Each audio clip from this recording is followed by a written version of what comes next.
going on, everybody? My name is DJ. I am a touring a session drummer from Atlanta, Georgia. I've been playing since I was about 5 years old, professionally 10 years or so. I currently play at New Life Christian Church, McDonough, as well as the Catfish Jenkins Band.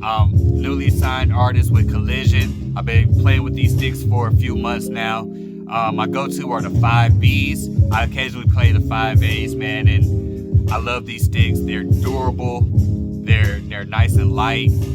Keep the fatigue down. They have great balance, and they're versatile. No matter what genre I end up playing, these sticks go real in the mix, and I can move around the kit real well with them. In the demo, you'll see me play the Backstage 5Bs. Now, the song in the background that you hear is a original song by the Catfish Jenkins Band. And you'll hear it real soon, as well as a single and an album in the near future.